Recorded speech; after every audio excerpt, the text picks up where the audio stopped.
Nuestra historia está llena de misterios, de aquellos relatos que escuchamos de voz a voz, pero simplemente no hemos podido explicar. Hoy te contaré otro de ellos. Bienvenido a Enigmas Ocultos, el podcast que te permitirá unir las piezas. Presentado por Paulette.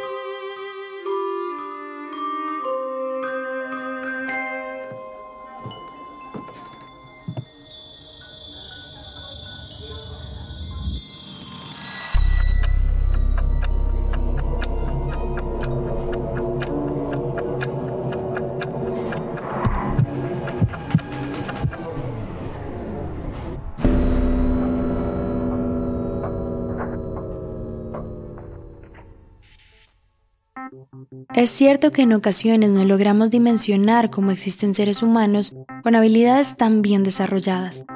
¿No se han preguntado de dónde sacó Borges la idea de encontrarse con él mismo y tener una discusión que terminaba en el efímero de un sueño?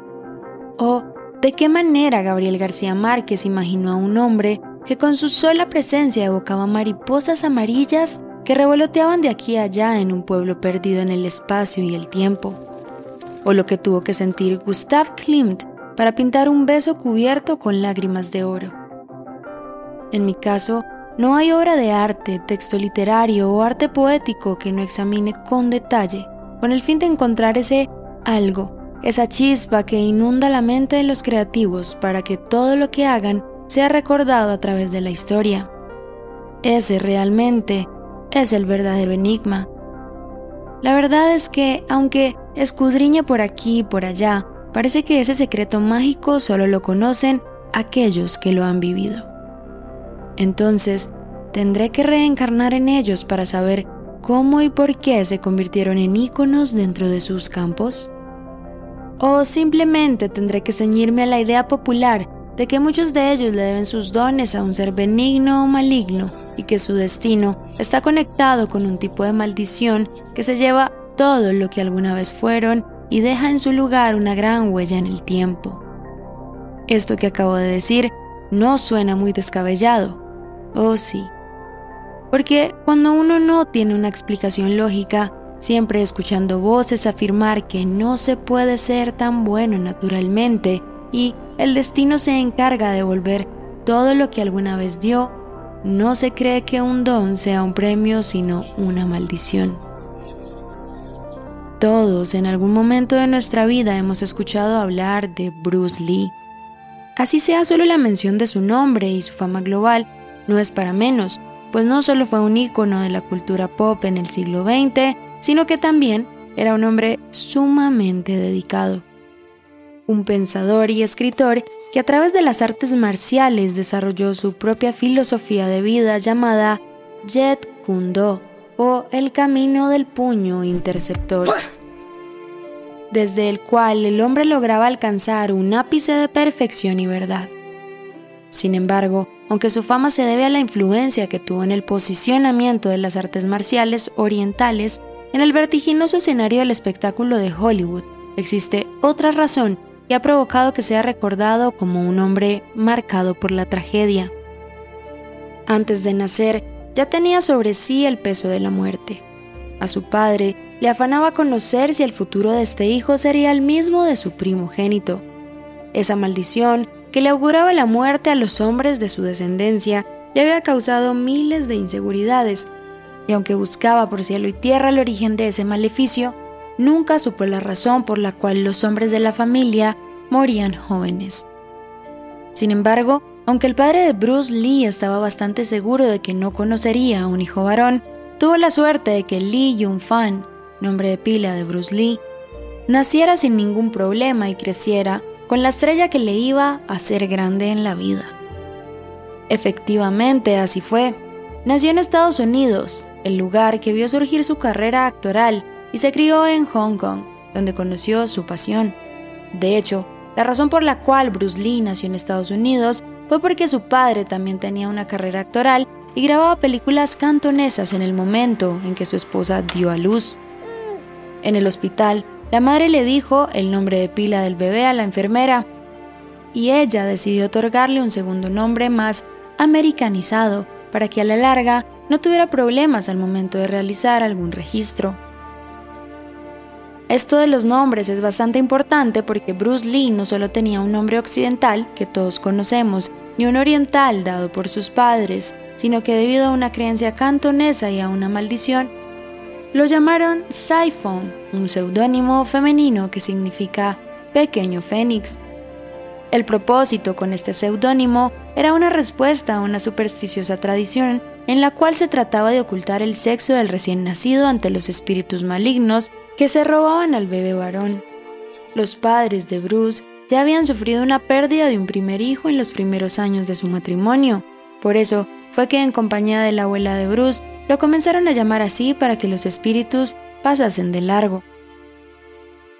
Por mucho tiempo, la familia Lee pensó que había burlado a los llamados espíritus malignos, pues Bruce había crecido sano y fuerte, aunque con algunos problemas que fueron causados por sí mismo, pues el joven tenía problemas de conducta que le costaron varias peleas callejeras y resultaron en una afición por las artes marciales que se convertiría en su filosofía de vida tiempo después.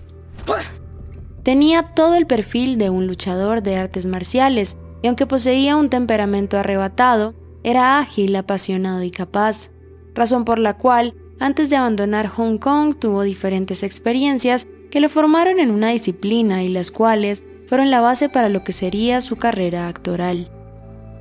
Sin embargo, ese gusto por el cine y la televisión nacería mucho tiempo después, aunque en sus venas rodaba sangre de actor y desde pequeño había tenido contacto con el medio.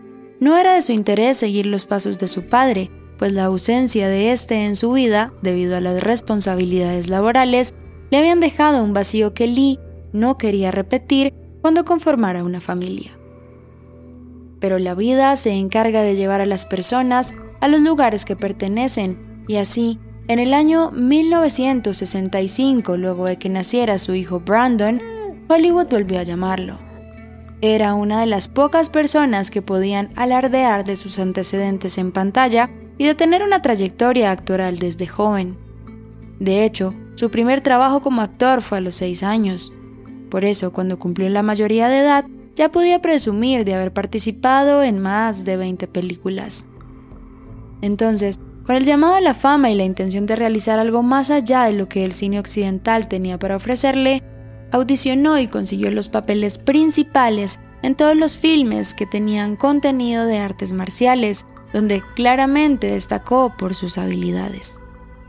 No obstante, no fue sino unos años después, cuando tenía 32, que Bruce Lee dejó Los Ángeles, donde compartía su vida junto a su esposa y sus hijos Brandon y Shannon, para probar suerte así en Hong Kong. En Seattle tenía su propia escuela de artes marciales y una carrera de actuación prometedora. Aún con esto, Lee sentía que en Estados Unidos no alcanzaría el éxito que buscaba, y tenía razón, pues Hong Kong fue la cima de su carrera. Allí dirigió, escribió y protagonizó El Furor del Dragón junto con Chuck Norris. Al año siguiente, Warner Bros. Adquirió Operación Dragón. Sin embargo, el destino no le permitió ver el filme que le convertiría en un ídolo, ya que se estrenó en julio de 1973, 6 días después de su muerte. Aquí comienza el misterio. Consideremos lo siguiente. Bruce Lee nació en 1940 y murió en 1976, es decir, a la edad de 36 años, bastante joven. Añadido a esto, era un hombre mental y físicamente sano, practicaba deportes, según las versiones de sus familiares, no tenía vicios y se dedicaba de lleno al crecimiento personal bajo su filosofía de vida. Por tanto, las causas de muerte fueron un enigma. Al principio, las personas creían que la culpable había sido la actriz Betty Ting Pei, con la que Bruce se había reunido para hablar sobre el guión de la nueva película, y según lo que contaba la prensa en el momento en el que estaban reunidos, Lee empezó a quejarse de un severo dolor de cabeza, y con respuesta a esto ella le habría dado algún medicamento sospechoso que provocó la muerte del actor. Estas acusaciones estuvieron perturbando la vida de la actriz por más de 25 años, pues no solo se le culpaba de haberle suministrado un medicamento que terminó con la vida del ícono del momento, sino también de haber sido su amante. Cansada de este tipo de afirmaciones, la esposa de Bruce Lee decidió enviar una carta abierta al periódico The Los Angeles Times para refutar la versión de los medios, asegurando que la muerte de Lee se debía a una sobredosis de aspirina y agregaba que podía haber resultado en un choque de sustancias, puesto, contrario a lo que todo el mundo creía, parecía que Lee era un consumidor activo de sustancias alucinógenas. Gracias a esta carta, muchos asuntos se aclararon y hasta aquí todo apuntaba a que había sido una muerte accidental por un descuido del actor, quienes antes del fatídico episodio ya había presentado situaciones graves de salud relacionadas con jaqueca y nunca se había tratado. Sin embargo, lo verdaderamente importante sucede 2 décadas después de su fallecimiento. En 1993 se estrenó la película Dragon, la vida de Bruce Lee, un filme que contaba la historia del actor y en la cual Lee luchaba contra un demonio que se dedicaba a amedrentar a su familia. Lo extraño del filme es que durante la última confrontación, el interés del monstruo se esfumaba y comenzaba a interesarse por su hijo Brandon, que estaba iniciándose en el mundo del cine. Como una especie de mal presagio, 2 meses antes del estreno de la película, el primogénito de Bruce falleció con solo 28 años. ¿Esto les suena familiar? Aquí empiezan a acrecentar los rumores de una posible maldición, de la veracidad de aquella superstición que acompañó a Lee desde el vientre, y no es para menos.